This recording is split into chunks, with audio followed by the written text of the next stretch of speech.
अगर तुम ये कहानी रात में सुन रहे हो तो अभी भी समय है, वीडियो बंद कर दो, क्योंकि कहा जाता है भानगढ़ किले का नाम जोर से लेने वाला कभी ना कभी उसकी नजर में आ ही जाता है। 2 सेकंड का साइलेंस। राजस्थान के अलवर जिले में एक किला है जहां सूरज ढलते ही परछाइयां चलने लगती हैं, और जो अंदर गया वो या तो पागल लौटा या फिर लौटा ही नहीं। सदियों पहले भानगढ़ कोई उजड़ा हुआ खंडहर नहीं था, ये एक जीता जागता शहर था। बाजारों में रौनक, मंदिरों में घंटियां, और सबसे ऊपर एक भव्य हवेली। उस हवेली की मालकिन थी रानी रत्नावती। कहा जाता है रानी सिर्फ सुंदर नहीं थी, वो खतरनाक भी थी। उसकी आंखों में देखने वाला अपना होश खो बैठता था। रानी रत्नावती ने आजीवन विवाह नहीं किया। वो हवेली की खिड़की से पूरे शहर को देखती थी जैसे कोई शिकार को देखता है। कई राजा आए, कई सेनाएं आई, लेकिन रानी ने सबको ठुकरा दिया। और यही बात किसी और को चुभ गई। शहर के बाहर एक तांत्रिक रहता था, सिंघिया। लोग कहते थे वो मरे हुए से बात कर सकता था और जिंदा इंसानों की किस्मत बदल सकता था। जब उसने पहली बार रानी को देखा, उसी पल उसे लगा ये औरत उसकी होनी चाहिए। सिंघिया ने तंत्र मंत्र से एक इत्र तैयार किया, ऐसा इत्र जिसे सूंघते ही इंसान उसकी कैद में आ जाता। उसने वो इत्र रानी की दासी को दिया, लेकिन ड्रामेटिक पॉज, रानी को सब पता चल गया था। जैसे ही रानी ने इत्र की शीशी जमीन पर फेंकी, वो इत्र घूमकर सीधा तांत्रिक पर जा गिरा। सिंघिया चिल्लाया, उसका शरीर पत्थर बन गया, और मरते मरते उसने कहा,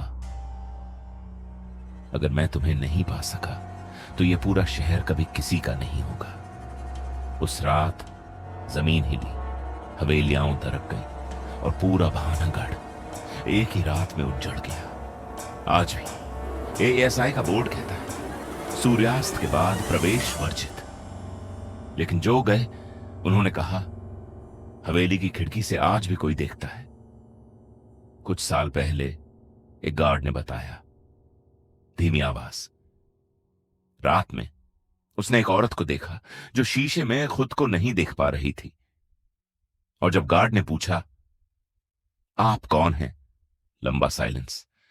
उस औरत ने कहा, मैं अभी भी इस हवेली की मालकिन हूं। कहा जाता है तांत्रिक का श्राप कभी खत्म नहीं हुआ, क्योंकि रानी रत्नावती की आत्मा आज भी भानगढ़ छोड़ने को तैयार नहीं। और अगर आज रात आपको खिड़की के बाहर किसी के कदम, आपको लगा कहानी खत्म हो गई? नहीं, भानगढ़ की मालकिन आज भी किसी का इंतजार कर रही है, क्योंकि जो आत्मा अपना शहर छोड़ने से मना कर दे वो मरने के बाद भी राज करती है। साल 2002, 3 दोस्त अजय, करण और मीरा रात के 9 बजे भानगढ़ के अंदर घुस गए। ASI का बोर्ड उन्होंने देखा, लेकिन डर से ज्यादा उन्हें जिज्ञासा थी। हवेली के अंदर हवा अचानक ठंडी हो गई। मीरा ने कहा, यहां कोई है। तभी ऊपर की मंजिल से चूड़ियों की आवाज आई। सीढ़ियों पर एक औरत खड़ी थी, वही चेहरा, वही नजर, रानी रत्नावती। उसने सिर्फ इतना कहा, तुम बहुत देर से आए हो। तभी रानी की परछाई दीवार पर हिली, लेकिन परछाई उसकी नहीं थी। वो परछाई तांत्रिक सिंघिया की थी। रानी बोली, श्राप उसने दिया था, लेकिन उसे जिंदा मैंने रखा। रानी और तांत्रिक दोनों की आत्माएं भानगढ़ से बंध चुकी थीं। रानी ने कहा, हर 20 साल में कोई यहां आता है और कोई यहां रह जाता है। तीनों में से एक को चुनना था। अगली सुबह सिर्फ 2 लोग बाहर निकले। मीरा कभी नहीं मिली, और आज भी अगर आप हवेली की खिड़की देखें तो रानी के साथ एक नई परछाई खड़ी दिखती है। भानगढ़ में मरना सबसे आसान है, मुश्किल है वहां से निकल पाना। अगर कभी गूगल मैप आपको ऐसा गांव दिखाए जो असल में मौजूद ही नहीं, तो क्या आप वहां जाना चाहेंगे? आज की कहानी मध्य प्रदेश के उस जंगल की है जहां जीपीएस काम करना बंद नहीं करता, बल्कि जानबूझकर लोगों को एक ऐसी जगह ले जाता है जहां से वापस आने का रास्ता नहीं होता। यह कहानी कल्पना नहीं, बल्कि उन लोगों के अनुभवों पर आधारित है जो आज भी जिंदा है, लेकिन अंदर से पूरी तरह टूट चुके हैं। 2023 की बात है। 3 दोस्त अमन, रोहित और नील भोपाल से बाइक ट्रिप पर निकले थे। मंजिल थी पचमणी, लेकिन रास्ते में गूगल मैप ने एक शॉर्टकट दिखाया। नाम था देवगढ़। मैप पर सब कुछ नॉर्मल था, हरी लाइन, 6 किलोमीटर की दूरी, एस्टिमेटेड टाइम 12 मिनट। अमन बोला, चलो टाइम बचेगा। और यहीं उन्होंने सबसे बड़ी गलती कर दी। जंगल में घुसते ही मोबाइल नेटवर्क गायब, हवा भरी पेड़, असामान्य रूप से खामोश। नील ने देखा पेड़ों पर लाल सिंदूर के निशान और जमीन पर नंगे पैरों के उल्टे पद चिन्ह। रोहित हंसते हुए बोला, भाई एमपी का जंगल है, ड्रामा मत कर। तभी जीपीएस की आवाज आई, you have arrived at your destination. लेकिन सामने कोई गांव नहीं, कोई रास्ता नहीं, सिर्फ एक टूटा हुआ पत्थर जिस पर कुछ घिसा हुआ लिखा था, जो आया वो गया। जैसे ही सूरज ढलने लगा, अचानक धुंध हटी और उनके सामने एक पूरा गांव खड़ा था। मिट्टी के घर, बिना खिड़की दरवाजे, और लोग जो चलते नहीं थे, फिसलते हुए आगे बढ़ते थे। एक बूढ़ी औरत ने धीमी आवाज में कहा, रात हो गई है बेटा, देवगढ़ में अंधेरे के बाद कोई बाहर नहीं जाता। अमन ने पूछा, यह गांव मैप पर क्यों दिखता है? बूढ़ी औरत मुस्कुराई और बोली, ताकि जरूरतमंद रास्ता ढूंढ सके। रात 12 बजे पूरे गांव में कोई कुत्ता नहीं, कोई बच्चा नहीं, कोई आवाज नहीं, बस घुंघरुओं की आवाज। अमन ने खिड़की से बाहर देखा। वही बूढ़ी औरत अब सीधी नहीं खड़ी थी, उसके पैर उल्टे थे और गर्दन धीरे धीरे 180 डिग्री घूमी। उसने फुसफुसाकर कहा, जीपीएस ने तुम्हें चुना है। तीनों भागे, लेकिन जो रास्ता आगे जाता था वो वापस गांव में ले आता। जीपीएस स्क्रीन पर सिर्फ एक लाइन थी, एग्जिट नॉट फाउंड। अचानक रोहित की बाइक रुक गई। जमीन ने उसे जैसे पकड़ लिया। उसकी चीख गूंजी और वो मिट्टी में समा गया। नील ने भागते हुए पीछे देखा। पूरा गांव हिल रहा था, सांस ले रहा था। सुबह अमन जंगल के बाहर बेहोश मिला, अकेला। पुलिस ने रिपोर्ट लिखी। जब अमन ने कहा देवगढ़ गांव में, पुलिस हंस पड़ी। यहां ऐसा कोई गांव कभी था ही नहीं। लेकिन जब ऑफिसर ने गूगल मैप खोला, देवगढ़ एक्टिव लोकेशन।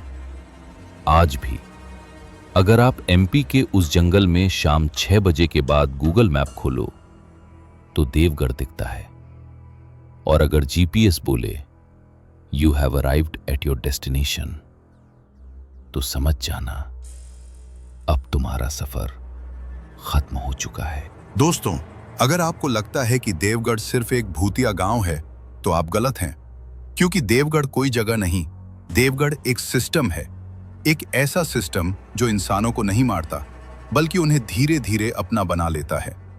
और आज मैं आपको बताने वाला हूं कि देवगढ़ असल में बना कैसे। अमन को 15 दिन बाद अस्पताल से छुट्टी मिली, लेकिन डॉक्टरों ने एक बात नोटिस की। अमन सोते सोते उठकर बोलता था, रास्ता मिल गया है। उसके हाथ अपने आप मोबाइल खोल लेते थे। सबसे डरावनी बात, उसके फोन में गूगल मैप अपने आप खुल जाता था और स्क्रीन पर सिर्फ एक नाम रहता था। इंस्पेक्टर वर्मा को शक हुआ। उन्होंने 1987 की एक पुरानी फाइल निकाली। उस फाइल में लिखा था, MP के जंगल में एक आदिवासी गांव था, देवगढ़, जहां लोग रास्ता भटकने वालों की पूजा करते थे। लेकिन 1989 में पूरा गांव एक ही रात में गायब हो गया। सरकार ने केस बंद कर दिया। कारण लिखा गया, इलाका रहने लायक नहीं। फाइल के आखिरी पन्ने में एक खून से लिखा नोट था, देवगढ़ को जिंदा रखने के लिए हर कुछ साल में नए लोगों की जरूरत होती है। गांव के लोग मानते थे, जो रास्ता भटकता है, जो शॉर्टकट खोजता है, जो तकनीक पर आंख बंद करके भरोसा करता है, वही सबसे सही बलि होता है। वो बूढ़ी औरत असल में कोई आत्मा नहीं थी, वो थी देवगढ़ की पहली बलि। एक औरत जिसे जिंदा दफन किया गया था ताकि गांव हमेशा छुपा रहे। उसकी आत्मा को बांध दिया गया एक नियम से, जो आएगा उसे रास्ता दिखाओ, लेकिन वापसी का नहीं। सबसे डरावनी बात, देवगढ़ अब जंगल में नहीं, वो डिजिटल हो चुका है। जब लोग मरते गए तो उनकी आत्माएं रास्ता बन गईं, और वही रास्ता गूगल मैप ने पकड़ लिया। इसलिए GPS फेल नहीं करता, GPS काम करता है। वो उन्हीं को रास्ता दिखाता है जो देवगढ़ के लिए चुने गए होते हैं। इंस्पेक्टर वर्मा ने अमन का फोन चेक किया। लास्ट लोकेशन हिस्ट्री में लिखा था, देवगढ़ 47 विजिट्स। लेकिन अमन तो कभी वापस गया ही नहीं। या फिर क्या वो सच में वापस आया था? आज भी देवगढ़ गांव गूगल मैप पर एक्टिव है, और हर बार जब कोई शॉर्टकट चुनता है, एक नया रास्ता बनता है, देवगढ़ तक।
जब शैतान शरीर पा लेता है तब इंसान सिर्फ एक खोल रह जाता है।